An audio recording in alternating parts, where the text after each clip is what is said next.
clearly are dangers, potential dangers, especially for people that get into it naively and don't really understand what is involved. And that can happen through something as simple as a newspaper horoscope. A few hits and misses here and there, and there's a greater interest in astrology developed. They go to a professional astrologer who tells them things about themselves that no one could really know. Trust is generated, and then there's a logical progression. Once the clients are amazed by the self-disclosures, they generate trust.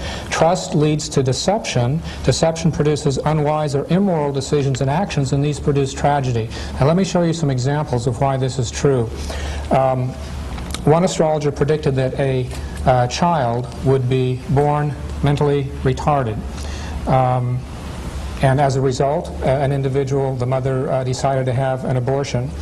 Another advised a client against his child's appendectomy. The child died as a result. One mother murdered her own son because the astrologer said that he would live a life of mental illness, and she killed him to spare him this difficulty. A leading theologian who has studied the occult his entire life, Dr. Kurt Koch, stated that, quote, astrology has been responsible for a number of suicides and murders. To give you two illustrations, one astrologer told a client that she would not marry the man she was engaged to, that they would break up and that she would remain single. Well, she was deeply in love with this man, and she became more and more depressed and morose, and finally became suicidal and resolved to take her own life. And it was only through the power of Christ intervening that prevented that woman from taking her own life. In another case, an individual was told by his astrologer that his second wife would be the one that would make him truly happy, and his first wife would not. Well, he had to marry first in order to find a second wife. His first wife bore him 3 wonderful children. They had a happy marriage, but after their third child, he divorced his first wife and then married the one he thought and was promised by the astrologer would truly fulfill him and make him happy. She made his life miserable, and he divorced her. 6 lives at that point were in some sense, to some degree, ruined. And the problem with astrology is that decisions are made on the basis of the alleged influence of the stars or the planets as interpreted by an astrologer and often a spirit guide, a deceptive spirit being, that have no basis in reality. Once you have the entrance of spiritistic deception into the interpretation of a chart, you can encounter all kinds of potential problems and tragedies. So I think there is a potential danger for people who get involved in astrology. Maxine, this brings up the whole issue of when you're actually giving counsel to people that trust you. Yes, John. Do you ever worry about the counsel that you're giving them? I think very deeply about the counsel I give them, and I pray about it beforehand. I think the astrologer has an incredible responsibility. And the counsel that I give my clients, now I can only speak for me. The counsel I give my clients is I never tell somebody to do something or not do something. That's up to them. What I do is I read what I see. I do encourage them to ask me questions, and very often they will ask you, what would you do in my place? And my answer is, what I would do in your place is not what you would do in your place. So that the astrologer is simply reading the signs for the client. You do not tell a client, do this or do that. And I really cannot imagine how anybody, and now this is my personal opinion, I can't imagine how anybody could predict that a child would be mentally deficient. I don't know how, because I've studied astrology for 22 years. I've been a practicing astrologer for 18. I don't know how they do that. That's not to say that they can't, but I've not that ability. When I read somebody's chart, if I were to read your chart, if you ask me what I would do doesn't matter. It's what you choose to do. And the whole point of doing the chart is so that you don't become dependent on it. You don't want to become dependent on an astrologer. My experience, though, has been that most people do become dependent on an astrologer because they vest in the astrologer almost a godlike authority. Have you ever these people are, supposedly can predict the future to some degree, and about 80% of those that I talked to said that in general and specific instances, an astrologer is capable of predicting the future. What are the reasons people go to an astrologer for? The major questions in life: health, finances, will my spouse die? What about investments? What about relationships? Very key issues. and therefore the answers that are given, you open up Pandora's box for potential misuse. Well, those are key issues, but I think we have to realize that only about half of what astrology does is actually prediction, and that's a common misunderstanding about astrology.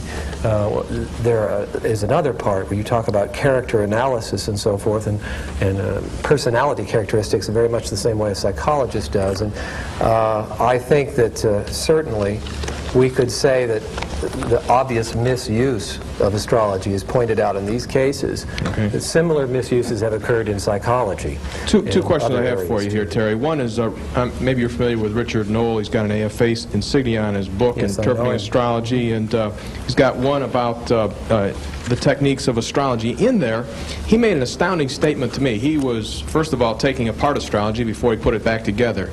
And he said that astrologers, now correct me, and I want some figures here. He says other astrologers, 50–60% of them are frauds.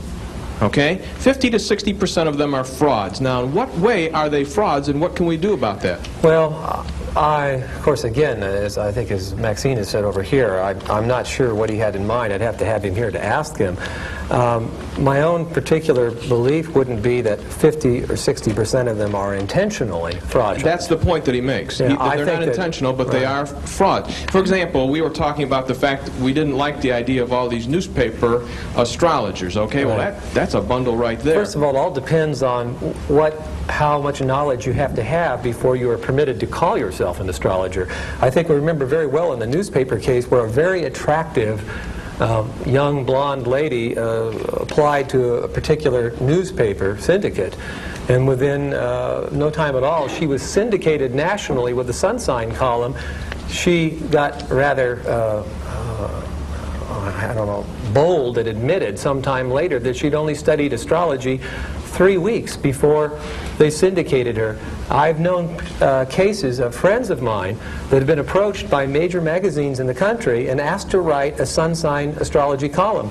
And when my friend said, "But I don't know anything of astrology," they said, "Oh, it doesn't matter anyway. You just write anything." Doesn't that scare you? It does scare me. How many of those people do you think are out there?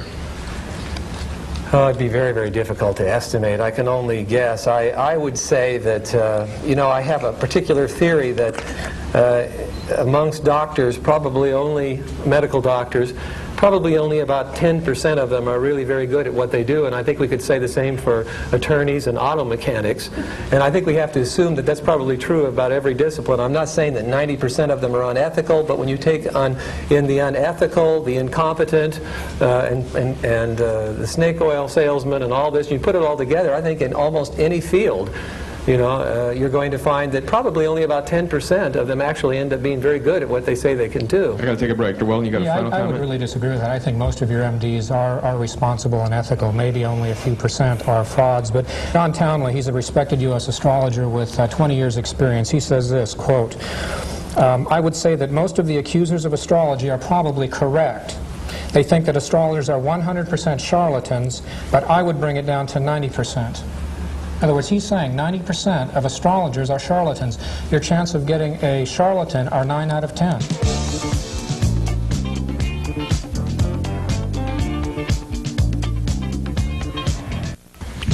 Yes, I'd like to ask you two how you explain the diversity of personalities and destinies among twins. Yeah. It's a very good question. Do you want me to take it? Well, go ahead and I'll finish. Okay. Well, I assume, of course, you're probably speaking of identical twins in this particular case. We do know that in the case of very close identical twins that there are often amazingly close